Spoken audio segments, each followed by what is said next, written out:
Salam, hər vaxtınız xeyir. Deməli, bu dəfə biz Python proqramlaşdırmaya başlayacağıq. Qısa deyək, proqramlaşdırmanın ən önəmli hissədə hardasa qəbul suallarında olan 30 sualın 14-15 alqoritm və Pythondan düşür. Keçən də ardıcıllıqla bölmələri izah edək. Təbii ki, sizə izah edəcəm. Bir dəfə hamısını bəlkə də ağır olar. Deməli, birinci proqramlaşdırmanın belə deyək də layihə hissəsindən danışaq. Ümumiyyətlə mərhələ 6 mərhələdən ibarətdir. Birinci mərhələ təhlil mərhələsidir. Yəni verilən məsələ yazılmalı olan proqram təhlil olunur. İkincisi onun layihəsi hazırlanır. Bu mərhələdə proqramçılar texniki olaraq tapşırığı həll edirlər kağız üzərində. Üçüncü kodlaşdırmada, yəni onun alqoritmi qurulur və proqramlaşdırma dilində proqram yazılır. Dördüncü mərhələ onun proqramın test mərhələsidir. Yəni yazılmış proqram artıq test olunur. Yazılmış proqramın doğru olub olmadığı, çalışıb çalışmadığı yoxlanılır və hardasa problem varsa həmin problemlərin aradan qaldırılmasını özündə ehtiva edir. Tətbiq yazılmış proqramın artıq tətbiqə, yəni istifadəyə verilməsidir. Proqramın müşahidə və texniki dəstəyi o deməkdir ki, artıq proqram yazılır, bitirir. Sadəcə onu müşahidə edirlər. Çatışmazlıqları varsa, haradasa yeniliyə ehtiyac varsa, həmin yenilikləri tətbiq edirlər. Sonradan düzəlişlər. Python 12.1-ci bölmədir. Sabit və dəyişən kəmiyyətlər, verilərin daxil və xaric edilməsi. İlk səhifədə elə də önəmli məlumat yoxdur. Burada ancaq proqramın yüklənməsi haqqında məlumat verilir. Sonra keçək növbəti dəyişənlər və sabitlər. Dəyişən nə deməkdir? Dəyişən o deməkdir ki, proqramda qiyməti sonradan yenilənə bilən kəmiyyətlər dəyişənlər adlanır. Sabitlər isə həmişə eyni qalır, heç vaxt dəyişmir. Buna konstantlar da demək olar. Təbii ki, biz dəyişənlərə ad verməliyik. Həmin dəyişənə verilən adlar isə xüsusi qaydalarla olur. Yəni biz dəyişən adını latın əlifbasının baş və kiçik hərflərlə istifadə edə bilərik. Rəqəmlərdən və ancaq işarələrdən alt simvol, alt qalan xətt işarəsindən istifadə etmək olar. Baş və kiçik hərfləri Python fərqləndirdiyinə görə, ona görə biz yenə ad verərkən dəyişənə proqramın daxilində da eyni verdiyimiz kimi çağırmalıyıq. Yəni bir tərəfdə A böyük A-na, bir digər tərəfdə kiçik A-na verə bilmərik. Daha sonra dəyişənə qiymət vermək üçün bərabərlik işarəsindən istifadə olunur. Bu arada dəyişən adında boşluqda olmaz və dəyişən ilk olaraq rəqəmlə başlaya bilməz. Məsələn, nümunə olaraq özümüzdən bir ikisini yazaq. Məsələn, biz dəyişən ad verə bilərik. Tutaq ki, proqram verə bilərik. Proqram 1-də verə bilərik. Proqram 1 altdan xəttdə verə bilərik. Amma boşluq qoyum tutaq ki, 2 yaza bilmərəm. Buradakı bu boşluq bizə maneə yaradır. Ona görə boşluğun əvəzinə bir dənə də altdan xətt qoya bilərik. Və yaxud mən proqramın, məsələn, bunu yazılarımızın hər biri doğru proqram adları idi. Bir dənə boşluq yanlış idi. Və yaxud mən 3 proqram deyə başlada bilmərəm. Çünki 3 dənə rəqəmlə başlaya bilməz. Və yaxud bunu indi götürsək, yenə doğru proqram adıdır. Tutaq ki, mən proqram 1, 2, axırda bir nida qoymaq istəyirəm. Bu da yanlışdır. Yəni, altdan xətt ancaq ola bilər. Latın hərfləri ola bilər. Məsələn, biz dəyişənə tutaq ki, 50 verə bilmərik dəyişən. 53. Yəni, bütün qaydalar doğrudur, amma Azərbaycan hərflərinə icazə verilmir. Bu, hökmən latın hərfləri olmalıdır. Əlini tutaq ki, sən A-la yazmaq istəsən, Ali 3 yaza bilərsən, problem deyil. Ali altdan xətt 3 yaza bilərsən, nə bilim, amma Ali altdan xətt 3, boşluq 4 yaza bilmərsən və yaxud sual işarəsi 4 yaza bilmərsən. Bu dəyişənə verilən adlar idi. İndi keçirik daxil və xaric etmə məsələsi. Məsələn, burada dəyişən adlarından verib A bərabərdir 5, böyük A bərabərdir 4. Bunlar ayrı-ayrı ifadədir. A-da Rəşid verib, X1-ə 3,5 verib. Tam ad, bir dənə diqqətlə baxın, tam adı biz əgər boşluq qoymaq istəyirsə, boşluq yox, altdan xəttdən ayıra bilərik. Ayrı-ayrı sözləri. Nicat Hüseynov bu formada dəyişənə adlar veriblər. Verilənlərin tiplərinə gəldikdə isə bir neçə verilən tipi var. Məsələn, deyə bilərik int tipi, input tipi, sətir tipi və float tipi. Deməli, tam ədəd tipi intdir, yəni int ilə verilməlidir. Bu natural ədədlərdə adətən keçərli olur. Natural ədəd deyirsə int olmalıdır və yaxud tam ədəd deyirsə -5, -3 formada. Həqiqi, yəni kəsr ədədlər isə floatla yazılır. Bir də var input. Input isə girişi bildirir. Əgər biz klaviaturadan daxil etmək istəyiriksə, hökmən inputu yazmalıyıq. Tutaq ki, klaviaturdan biz ədəd daxil ediriksə, o zaman biz bunu inputla klaviaturdan daxil edirik. Amma onun da qabağına bir dənə mötərizə, təbii ki, inputu mötərizə yazaraq, onun da qabağına bir də int yazırıq. Yəni input klaviaturdan məsələn biz 5-i daxil edirik. Bu int onu intə çevirir. Yəni tam ədədə çevirir. Amma normalda mən input 5 yazsam, o onu sətir kimi başa düşəcək. İndi sətirlə də ədədlərin fərqini az sonra izah edəcəm. Float input nə deməkdir? Bu isə kəsr şəklində olur. Hökmən kəsr şəkli yazılmalıdır. Məsələn, 7,5 yazsaq, elə 7,5 çıxardacaq. Amma float input 7 yazsaq, bu 7,0 çıxardacaq. Çünki bu da burada qeyd olunub. Çünki tam ədədin kəsr hissəsi 0-dır. Amma integerə 7,4 yazsaq, o kəsr hissəsini atacaq, bizə 7-ni verəcək. Bu oldu, belə deyək, tam və kəsr ədədlər haqqında məlumat. Input isə inputda verdiyimiz bütün ifadələr, belə deyək, dırnaqlı, dırnaqda yazılır adətən, dırnaqda kimi başa düşülür. Dırnaqda yazılıbsa bu sətir deməkdir. Biz sətirləri, yəni normal, məsələn, input 5 ilə input 7-ni toplamaq 12 eləməyəcək. Yəni sətirlərin toplanması, indi az sonra deyəcəyik, onların yanaşı yazılmasıdır. Amma ədədlərin toplanması normal toplanmadır. İndi keçirik, baxaq burada. Məsələn, bir də ekrana çıxış vermək. Çıxışa vermək üçün isə biz print düyməsindən istifadə edirik. Məsələn, D-nin qiymətini 5 vermişiksə, print D deyiriksə, artıq qiyməti ekrana D-nin qiymətini çıxardacaq 5-i. Və yaxud print dırnaqda salam yazmışıqsa, ekrana salam çıxardacaq. Print 5 yazmışıqsa, birbaşa ilə 5-i də ekrana çıxardacaq. Məsələn, biz burada print yaş vergül 5 yazmışıqsa, bu zaman yaş və 5 dəyişənlər arasına boşluq qoymaqla ekrana çıxardacaq. Yəni, ümumiyyətlə printin içərisində dırnaqda nə yazırıqsa, o olduğu kimi çap olunur, dırnaqda yazdığımız. Və hər bir boşluq, hər bir vergül isə boşluq deməkdir. Sonra bir də slash n var. Slash n nə edir? Enter deməkdir. Yəni, növbəti sətrə keçirdir. İndi baxaq, sep funksiyası isə ayırıcı deməkdir. Yəni, harada vergül varsa, axırıncı vergüldən savayı həmin vergülləri sepə yazdığımız bərabərliklə ayırır. Məsələn, burada verib Nicat, Hüseynov, Ziyafətoğlu, hamısının arasında vergül və sep n. Deməli, təbii ki, dırnaqda olduğuna görə Nicat da çap olacaq, Hüseynov da, Ziyafətoğlu da. Əgər bu sep işarəsi olmasaydı burada, bunlar arasına vergülə görə boşluq qoymaqla yanaşı çap olunacaqdır. Amma bizdə sep bərabərdir, siləşən varsa, siləşən enter deməkdir. Yəni, harada vergül görürsə, sepdə yazılan həyata keçirilir. Yəni, burada bir dənə enter basacaq. Nicat düşəcək enter aşağı.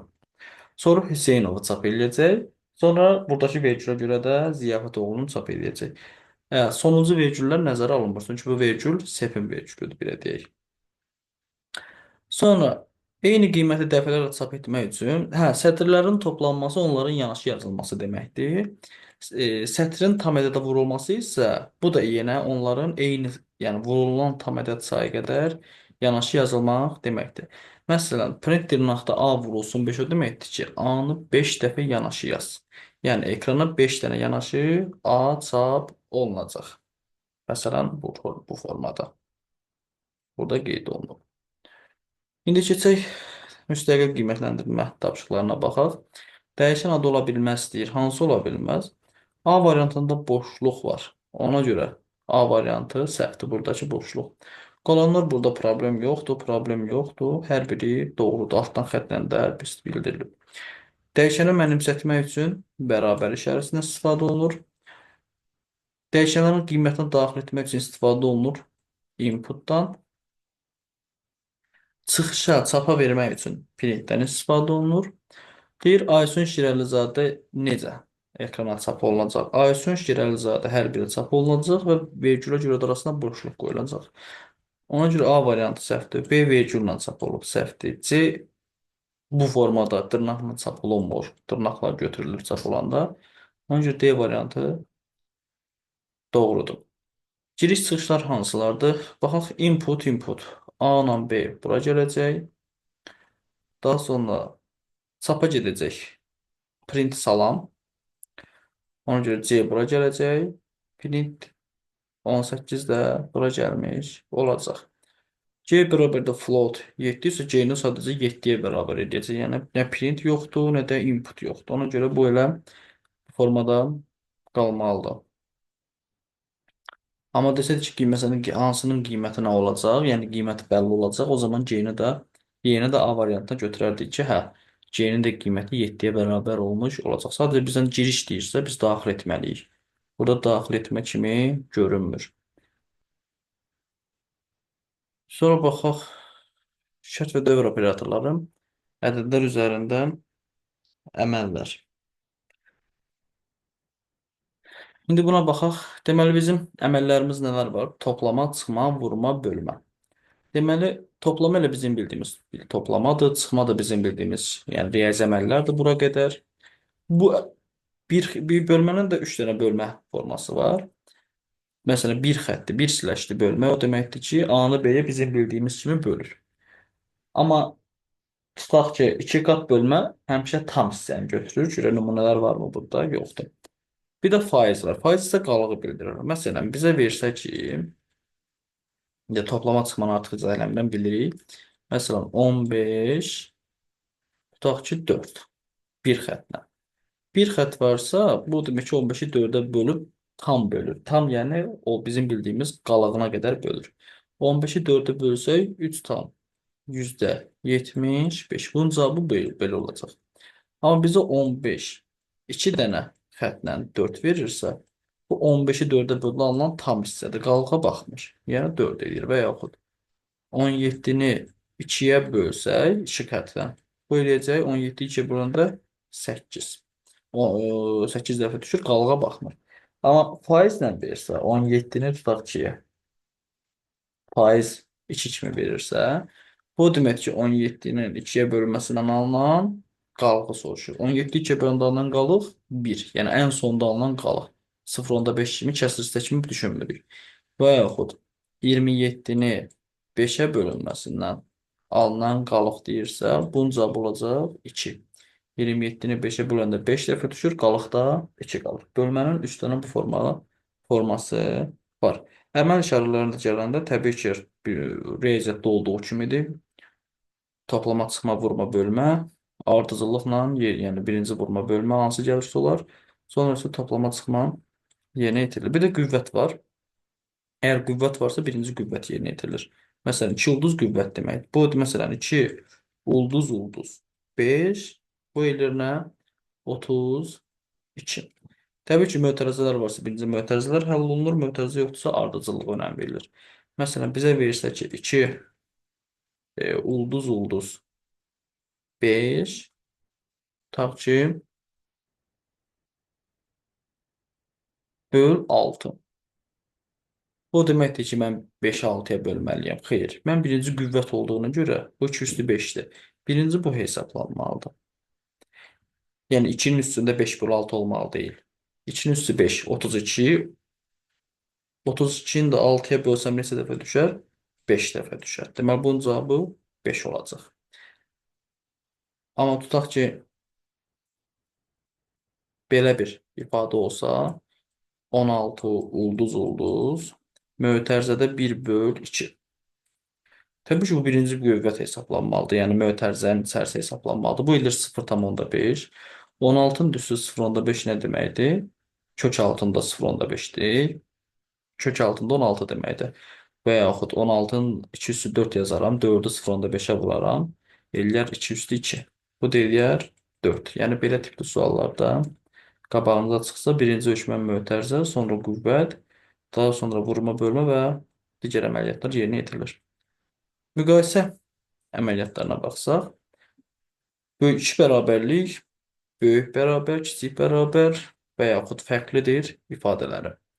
Deməli 2 bərabər ümumiyyətlə bu suallar ancaq belə deyək şərt operatorlarında istifadə olunur. Yəni 2 bərabərlik, böyükdür, kiçikdir və digərləri ancaq şərtdə istifadə olunur. Deməli bu nə deməkdir? 2 bərabər o demək ki, bu A-nın B-yə bərabər olub olmadığını soruşur. Yəni 5 bərabərdir 3 o deməkdir ki, 5 3-ə bərabər deyil. Deyir 5 3-ə bərabərdir və bu bizə həmişə sual verir. Bunun da cavabı ya hə olur, ya yox olur. Yəni bunun cavabı ya doğrudur, ya yalandır. Nida bərabərdir, fərqlidir soruşur. Məsələn, 4 fərqlidir, tutaq ki, 7. Bu sənə sual verir. 4 7-dən fərqlidirmi? Bəli, doğrudursa o zaman biz doğru tərəfə gedirik.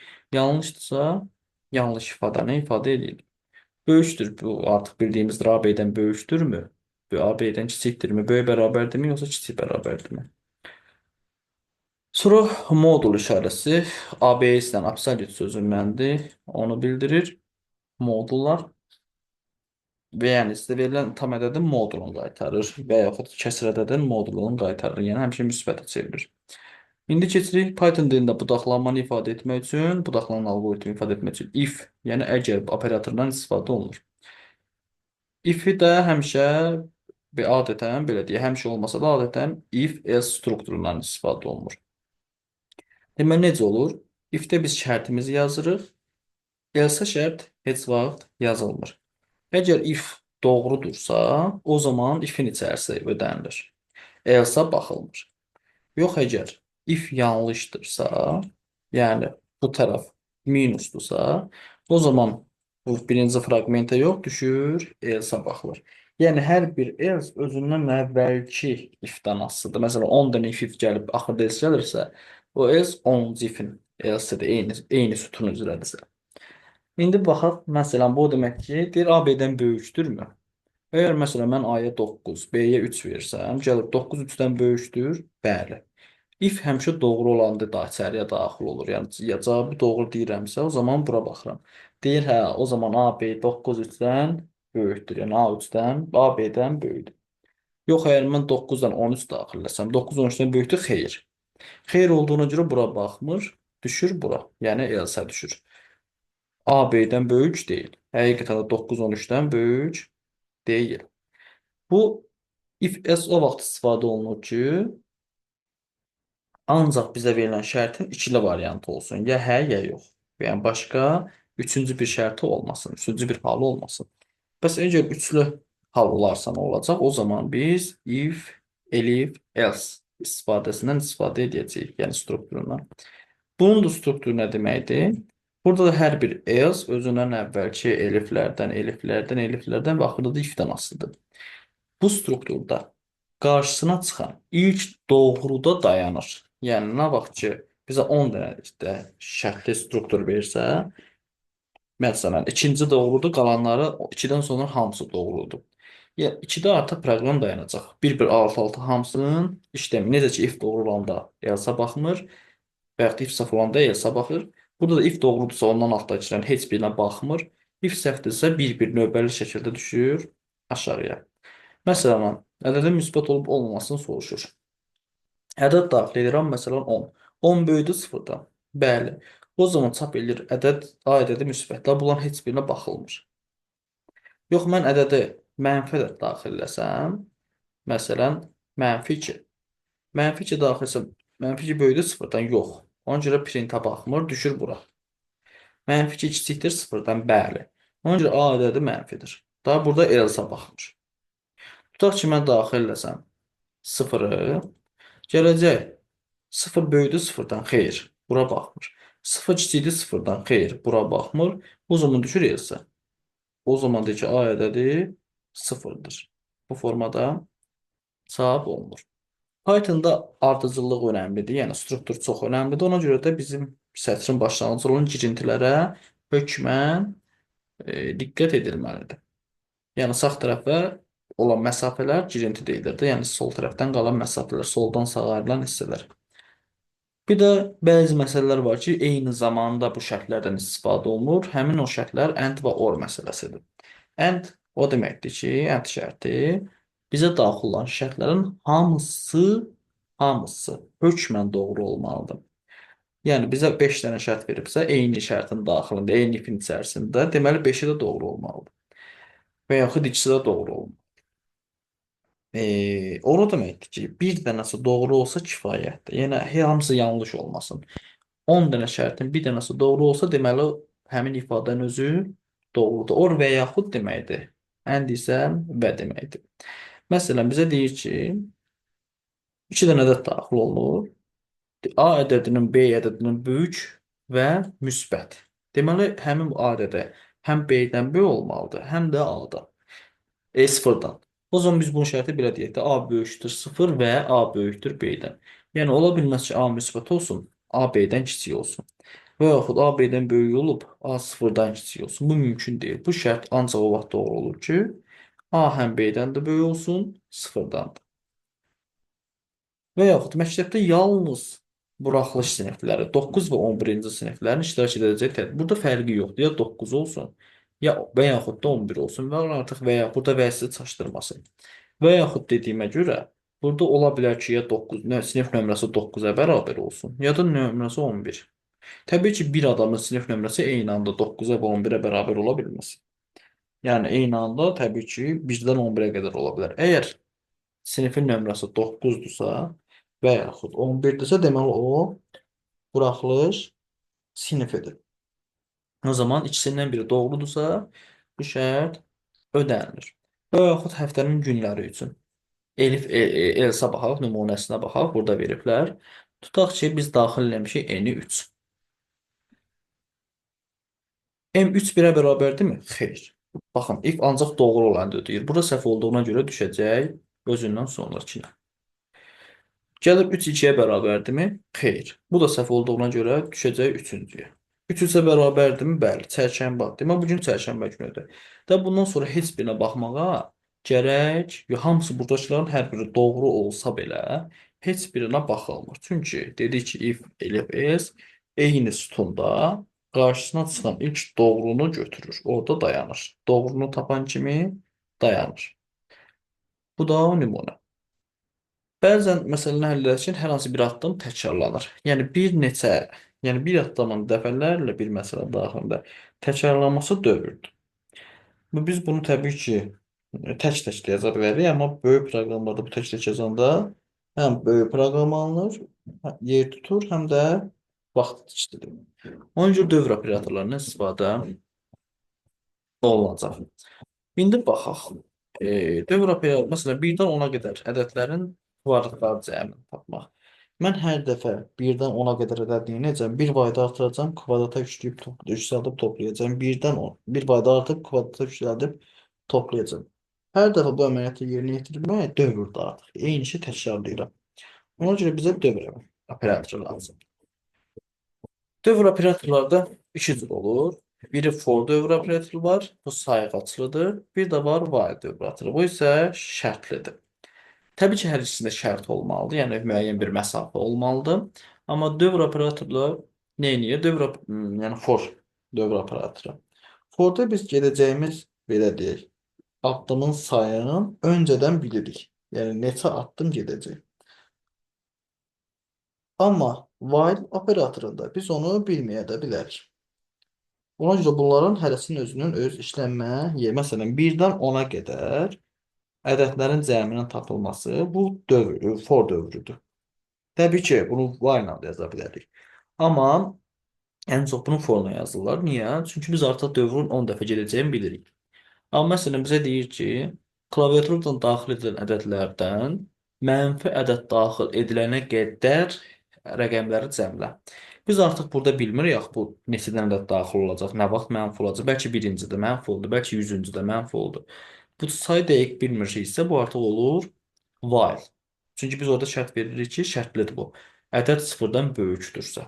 Yəni bu şərti qoyduğumuza görə indi biz bilmirik nə vaxt sıfırdan böyük olacaq və ya nə vaxt sıfırdan kiçik olacaq. Bu olur while dövrü. Bir də hər hansı bir, məsələn, ədədin rəqəmlərinə parçalanması kodu while-dir. Məsələn, burada verilmiş kod, verilmiş ədədin rəqəmlərinin cəminin tapılmasıdır.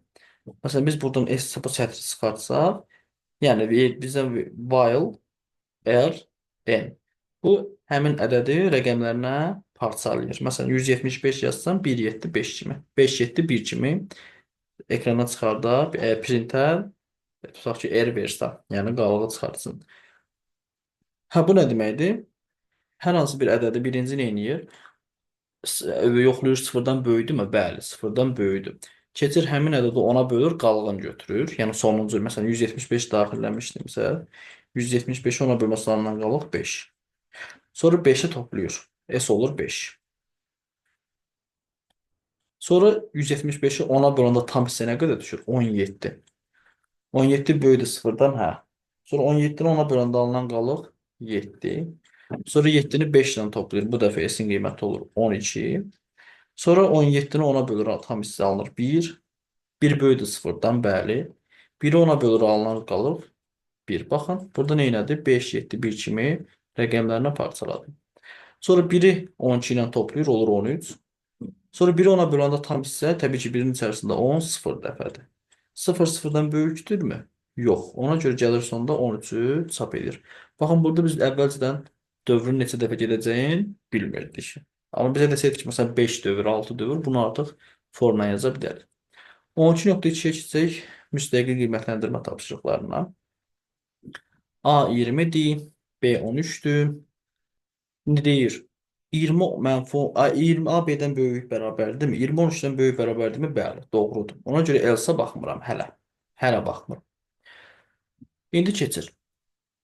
Deyir təzə B bərabərdir. B çıxsın A. O zaman təzə B bərabərdir. 13-dən 20 çıxsam -7. Təzə A bərabərdir. A çıx. Mən artıq A çıx B deyəndə A yenilənməyib deyə A-nı elə 20 götürürəm. Amma mən B-ni 13 götürüb bura 7 yaza bilmərəm. Niyə? Çünki bizim sonuncu B-miz nə oldu? -7 oldu. Eyni sətr daxilində yeniləmələr nəzərə alınmır, amma növbəti sətr keçəndə artıq yenilənmələr nəzərə alınır. Hə, gəlirik indi yerinə qoyuruq. A bərabərdə A çıx B. 20 çıxılsın -7. Bu da təbii ki, mənfilər toplandığına görə olur 27. B variantı. Dövrdə nə eləyir? 2-dən 10-a qədər. Deyir, dövrün gövdəsi neçə dəfə təkrar olunacaq? Hə, for dövründə bir şey deməyi unutdum. For dövründə sağ tərəf hökmən qeyd olunur, yəni sol daha doğrusu daxil olunur, amma sol tərəf daxil olunmur. Yəni 2-dən 10-a qədər yazılıbsa, dövr 2-də başlayacaq, 9-da bitəcək. Yəni 2-dən 9-a qədər gedəcək. Axırıncı heç vaxt götürülmür. Və yaxud for i in range 7 yazılıbsa, bu deməkdir ki, dövr 7-yə çatıb dayanacaq, 6-da dayanacaq. Əgər başlanğıc verilməyibsə, dövr həmişə sıfırdan başlayır hesablamağa. Yəni 0-dan 7-yə qədər 0, 1, 2, 3, 4, 5, 6. Dövr yenə 7 dəfə gedəcək, amma 6-cıda dayanacaq. Niyə 6-cı dayanır? Çünki 0-dan başlayır hesablamağa. Yox, əgər mən başlanğıc nöqtəsini 1-dən vermişəm, 2-dən vermişiksə burada, deməli 2-dən 9-a qədər götürəcək. Bu da neçə eləyir? 8 addım eləyir. Buradakı proqram bir nəyi hesablayır? Üçüncü tapşırığa baxsaq. Birinci ABS int input. Input daxil edir. Int rəqəmə çevirir, ədədə çevirir. Tam ədədə. Bu da ABS də modul. Deməli, müsbət bir tam ədəddir. I sıfırdır. Müsbət ədəd sıfırdan böyüdümü? Hə. Hər nə qədər ki sıfırdan böyüdü, sıfırdan böyük olduğu qədər i-ni bir vayda artıracaq və ona bölüb tam hissəni götürəcək. Tutaq ki, mən 175 yazmışamsa, bu dövr 3 dəfə gedəcək. 175 ancaq 3 dövrdən sonra sıfıra bərabər olacaq. Hər dəfə ona bölərək tam hissəni götürəcək. Hər dəfə ona böləndə sayırsa, deməli bu nə edir? İxtiyari tam ədədin rəqəmlərinin sayını tapır. i-nin bu da cavabı olacaq yekunda 3. Sonra burada nə edir? Deyir, bu proqram nə edir? Ədəd daxil olur. Ədəd sıfırdan böyüdümü? Hə. Yox, daha doğrusu şərt verir, bizə ədlədir. Həm ədəd müsbət olmalıdır, həm də ədədin 2-yə bölünməsinə alınan qalıq faiz qalığı bildirir. Birdən fərqli olmalıdır. Əgər qalıq birdən fərqlidirsə, deməli bu ədəd nədir? Cütdür. 2-yə böləndə. Deməli bu müsbət cüt ədəd olmalıdır. Deməli ədədin müsbət cüt olub olmadığını yoxlayır. Y variantı uyğun gəlir, cüt ədəd olub olmadığını yoxlayır. A variantı səhvlikli deyil, mənfi olub olmadığı deyil, müsbət olub olmadığı deyil. Daxil edilmiş 8-lik deyil, elə Y variantı. Sadəcə burada müsbət sözünü unudublar. Bir şərt operatorunda eyni zamanda iki şərtin doğruluğunu yoxlamaq üçün nədən istifadə olunur? And-dən. İki şərt də eyni anda doğrudursa, and. Diğerində hansı şərt operatoru, hansı isə dövr operatorudur. Şərt operatorları hansılardır? Təbii ki, burada A variantı uyğun gəlir. Sonra C variantı uyğun gəlir, çünki if var. Daha sonra dövrə while-la for B ilə D uyğun gəlir. E variantı heç birdən getmir, çünki burada heç bir dövrdən və ya şərtdən söhbət getmir. Növbəti hissə sətirlər və siyahılar, onlar üzərində əməllərdir. Bunu da yəqin ki, ayrıca olaraq izah edərəm. Hələlik görək, bəlkə bunun hər hansı proqram üzərində də bəzi nümunələrim verə bilərəm. Həmən proqrama qoşum, yenidən dərsi başladıram. Demək, burada, məsələn, idle proqramında biz buna baxaq. Məsələn, burada mən yəqin ki, ekranda görünür, print 14 yazmışdıq dırnaqda. Bu nədir? Ekrana 14 qiymətini çap etdim. Və yaxud mən yazıram print 5 üstə gəlinsin 7. Bu necə 13-ünü çap edəcək. Amma mən yazsam ki, görə print dırnaq içərisində 3 üstə gəlinsin dırnaq içərisində 4. Görə bu bizə nəyə verəcək? Bu bizə 34 verir. Çünki dırnaqda olanları dırnaqda çap edir, yəni dırnaqları sətr kimi çap edir və dırnaqların da toplanması nə idi? Onların yanaşı yazılmasıdır. Və yaxud nə yaza bilərik? Məsələn, print dırnaq içərisində tutaq ki, yazaq salam və bunu da vuraq 3-ə. Görə nə edəcək? 3 dəfə salam, salam, salam sözün çap edəcək sətrin hər hansıda da vurulması idi. Və yaxud başqa dəyişənə verilən adlara baxaq, keçdiklərimizi bir xatırlayaq. Məsələn, ad, boşluq, soyad yazırıq. Bərabərdir 5. Biz bunu yazanda səhv verir. Deyir ki, sintaksi simvolu. Yəni, səhvi. Deməli, biz yazdığımız dəyişəndə səhvləyə bilmiş. Və yaxud yazıram 1 ad bərabərdir 4-ə. Yenə səhv verir. Deyir ki, hətta ingilis dilini bilənlər üçün deyir, yəni anlaya bilər. Deyir decimal literal. Rəqəmlə başlaya bilməz. Desimal onluq ədəd deməkdir.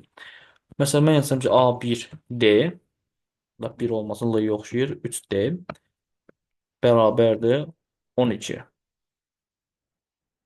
Baxın, problem vermədi. İndi yazıram ki, print A3D. O zaman 12-ni qaytaracaq. Amma mən print versəm ki, tutaq ki, böyük A 3D, bu deyəcək ki, bu formada doğru dəyişən adı yoxdur. Çünki mən böyük anam istəmişəm, amma bizə kiçik anam verib. Biz bunu da bir yaxdan biz dedik ki, nə idi? Python kiçik belə deyək, yəni yazılma necə yazılırsa o formada çapı istəyir. Biz burada dəyişib bunu balaca 3 eləsək, o zaman doğru nəticəni verər. Sonra baxaq şərt məsələsinə verək. Tutaq ki, A bərabərdir int input. Görə burada yazsaq, onu qəbul edərmi bizdən?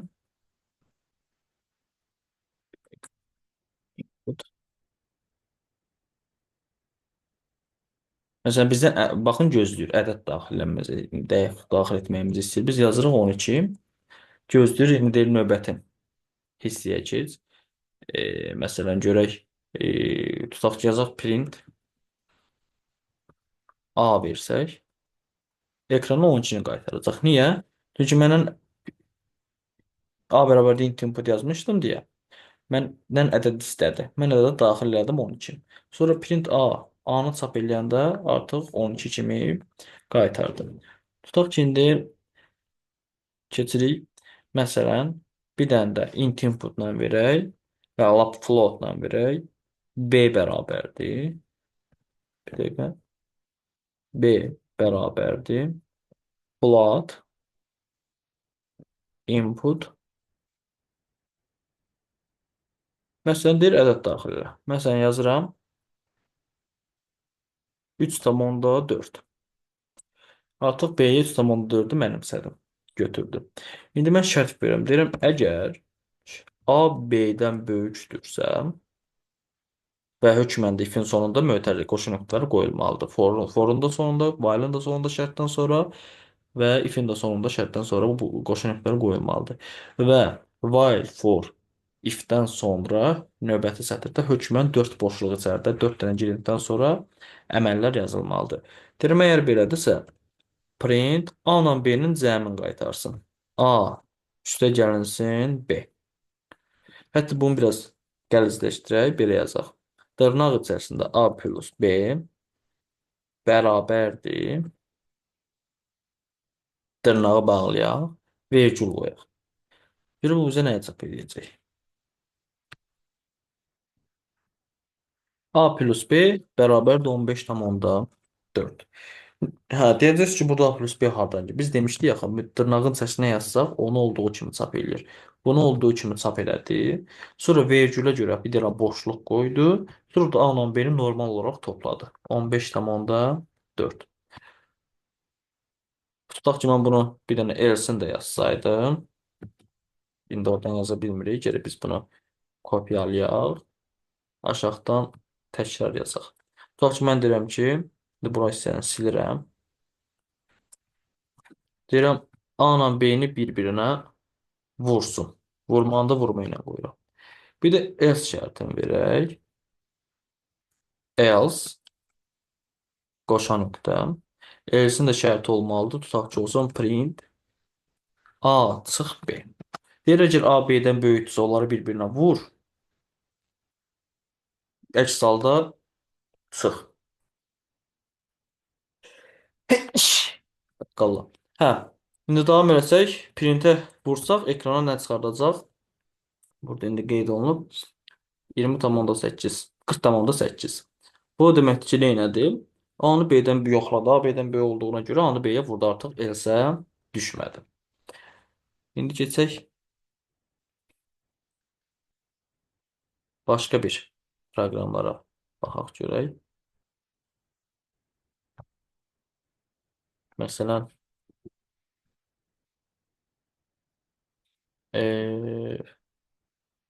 for dövrünə aid yazaq. Tutaq ki, n bərabərdir. Necə buranı görə yeniləyək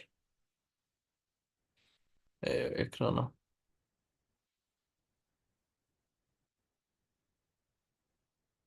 Yenidən başladım. Olsun.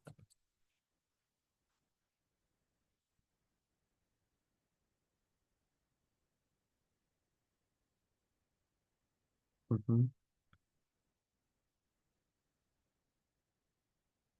Aha. İndi for aid bəzi tapşırıqlardan yazmağa çalışaq. Məsələn, n bərabərdir int input. Bu nə edir? Verilmiş proqramı belə deyək, bizdən ədəd istəyəcək. Ədəd daxil edirəm 10. Sonra mən deyirəm ki, ilk 10 ədədin cəmini istəyək.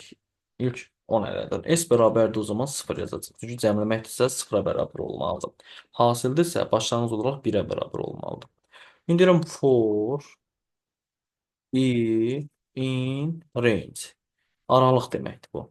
İndi ilk 10 ədəd demək nə deməkdir? 1-dən 10 da daxil olmaqla. Mən indi bunu 1-dən 10 yazsam, nə edəcək? Və yox, 1-dən 10 yazsam, bu 1-dən 9-a qədər götürəcək. Ona görə mən bunu 1-dən n yazsam, yenə n-in yerinə 10 yazıb 9-a dayanacaq. Amma mən ilk 10 ədəd deyirəm. Ona görə mən bunu n plus 1 yazıram ki, 1-dən 11-ə qədər nəzərə alsın, amma 11-i götürməyəndə 10-da onu götürsün. S bərabərdir S plus I. Hə, I nədir burada? I dövrün dəyişənidir. Yəni 1-dən 10-a qədər gedəndə, 11-ə qədər gedəndə I 1-1, 1-dən 11-ə qədər olan rəqəmləri özündə addım-addım artırıb dəyişəcək. Tutaq ki, S bərabər S plus I. İndi mən yazıram print S. Bu nə edəcək? Proqram işləyəcək. Bir dənə diqqət edin, 1-dən 55-ə qədər bir neçə ədəd ifadə elədi, 10 dənə. Bu printi mən içəridə verdiyimə görə hər dəfə S-in qiymətini çap elədi. Məsələn, birinci dəfə 1-i götürdü, 1-i çap elədi.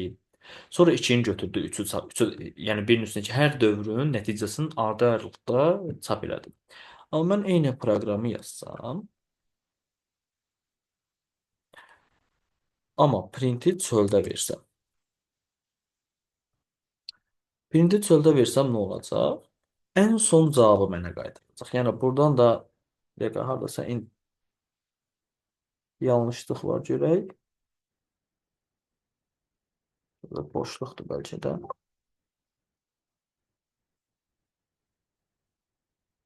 Hə. Print S yazdıq. Burada nə elədi? 55-i qaytardı. Burada yəni nə edir? Ən son cavabı ekrana vermiş olur. İndi baxaq e, ilk 10 ədəd içərisində tək ədədləri çap eləsin. Tək ədəd deyirsə biz artıq şərt verməliyik. Yenə eyni qaydada for i in range. Bu nə edir? Birdən götürək n plus 1-ə kimi. İndi mən cüt ədəd deyirsə mənə, s-imiz onsuzsa belə deyək. Bir dənə də buradan s-i gərək burada dəyişdirərdik. Buradan bəlkə verə bilərikmi? Bunu belə yazaq. Birinci a bərabərdir 0 yazaq. Və yaxud p bərabərdir 1 yazaq. Qoy hasilə da aid yazaq. Cüt ədədlərin hasilini tapsın. For i in range. Hardan hara? 1-dən n plus 1-ə qədər.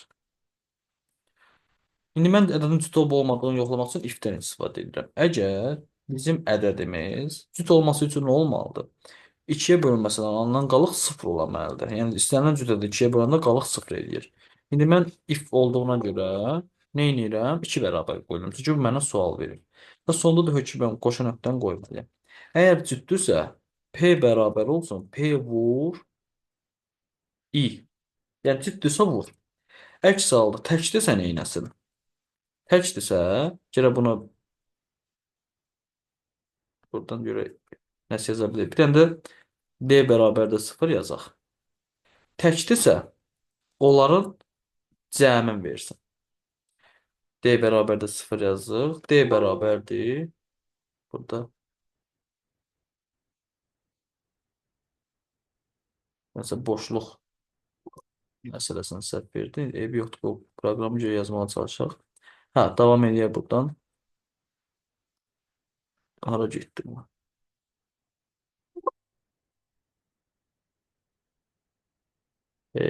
Kopyalayayım, təkrar yazım bunu.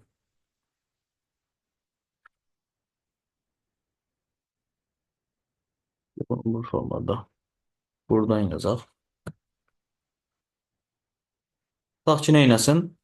Hər dəfə bunları bir-birinə bayaq vurmuşduq. İndi isə onların cəmini tapsın. D bərabərdir. D plus i. Axırda da ekrana verən nəyi? Print P və vergüllə yazırıq D-ni. Bunu da yaddaşa saxlasaq.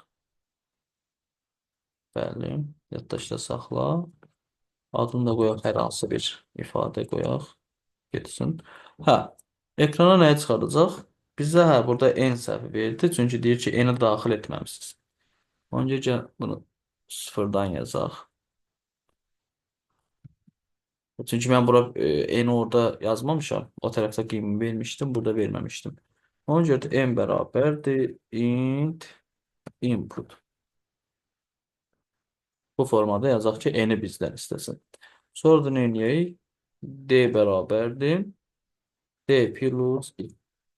Print P D. Proqramı çalışdırsaq hər hansı bir inayət verək. İndi bizdə diqqət edin burada sadəcə bura görükmür. Bizdə ədəd istəyir. Məsələn, daxil edirəm 10. 10 verən kimi ekrana 240 və 3840 və 250-ni 25-ə çap elədim. Deməli, biz həqiqətən yoxlasaq, ilk 10 ədəd içərisində 2, 4, 6, 8, onun hasili 3840-ı verir. Və yerdə qalan tək ədədlər 1, 3, 5, 7, 9-un cəmi isə 25-i vermiş olacaq. Həqiqətən bu doğru ifadədir bu formada. İndi bunu bağlayaq buradan. Bir dəfə də while yazmağa çalışaq. While-la nə yaza bilərik? Tutaq ki, while-da məsələn, hər hansı bir ədədin rəqəmlərinin hasilini daxil edir. Bunun ötürü biz verməliyik. N bərabərdir. Int input. Rəqəmləri tutaq ki, daxil eləyək. Məsələn, deyirəm, olsun 196. Daxil etdik. İndi rəqəmlərə hasili tapmaq istəyirəmsə, mən onun rəqəmlərinə parçalamalıyam və hasil deyirəmsə, hasili biz 1-ə bərabər eləməliyik. Nə qədər ki, bizim bu n ədədimiz sıfırdan böyükdür, onu rəqəmlərinə parçalayaq. Rəqəmlərinə də parçalamaq üçün biz dedik ki, n bərabərdir n faiz 10. Bu onun rəqəmin götür. N deməyək də bunu. Qalğa r deyək. R. Sonra neynəsin? P bərabərdir. P vurulsun R. Hər dəfə P-ni ya 1-i eləyə vursun, alınan cavabı ilə vursun, alınan cavabı ilə vursun və N də bərabərdir. N qoşa 2 qat bölmə. Bir dəqiqə tapaq.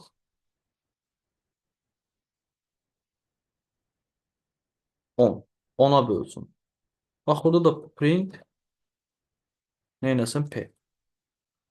Yazsın ki, tutaq ki, dırnaq içərisində yazaq. 195-in rəqəmləri hasili bərabərdir. Dırnağı bağlayaq və vergülü qoyaq. P-yə. Burada bir dənə. Aha. İndi çapa göndərsək görək. Yanlışlıq verir sintaksisdə. Daha da problem var ki. Üstündə problem yoxdur. Bu niyə? Hə, artıq çıxartdı, bəli. Ekran nə çıxartdı? 195-in rəqəmləri hasili bərabərdir. P verib, 1 verib. Haradasa yanlışlıq var. Bir dəqiqə. N-i 196 daxil etmişdik. Bu proqramı bəlkə o birisində yazaq. O zaman doğru olar. Burada bəzən fayllar tam açmır. Məsələn, kodu yazaq bura. Burada 196 gərək deyil. Bəs salam. Bunu indi biz çalışdırsaq, run etsək, save edək. Tutaq ki, yazaq hər hansısa bir faylın adıdır. Bunu biz ekrana çap eləsək, bizdən ədəd istəyir. Məsələn, yazıram 196.